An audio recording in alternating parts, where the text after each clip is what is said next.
And Iran is making more waves than just with its Navy. This was a big story this week, and there are new developments. It involves an office tower right in the heart of New York City, and it's at the center of an international controversy now. The feds sweeping in and seizing the assets of a company that is suspected of being a front for an Iranian bank. It's called the Melli Bank, very well known and long believed to have funneled money into Iran's nuke program.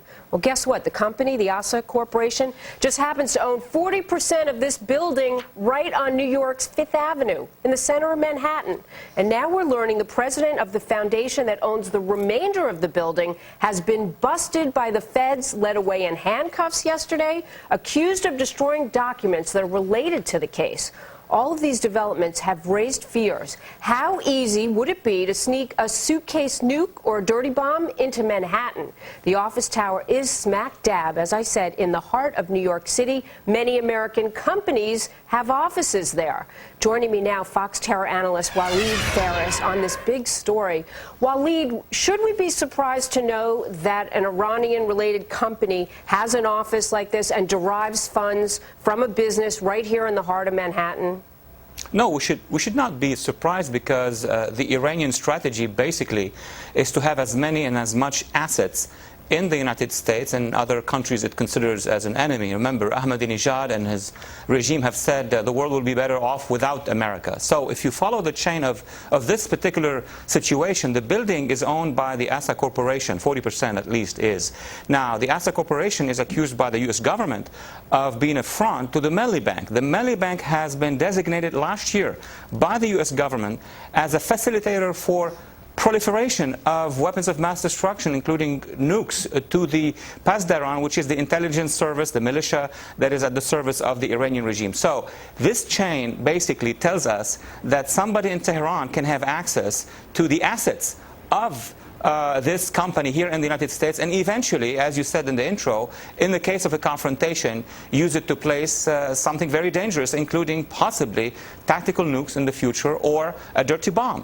And there was enough evidence for the feds to come in and sweep some of these assets, to take a very good look at this building and where this money is going. And the United Nations even has talked about this Melli Bank and the fact that there is concern about it funneling money into the nuke program.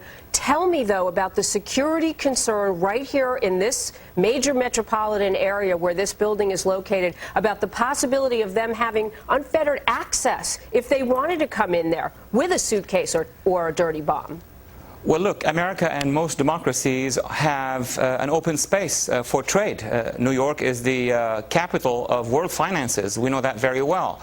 And by having access, this bank has been designated, as I said, as a part of the intelligence service, facilitator for Iran's regime. So by owning or co-owning or having a front such as the Asa Corporation, and I would say that this may not be the only building, this may not be the only asset that the Iranian intelligence have access to. So by owning many of those, they can have in the future a map, they can have locations where they can order and instruct other units to come and place either people, cells, to confront our security forces, or in this case, the worst case would be a dirty bomb. You say in the future, but if that is the case and they have these shell corporations that are fronting for these questionable Iranian organizations, they could have that map right now. It could be in other cities.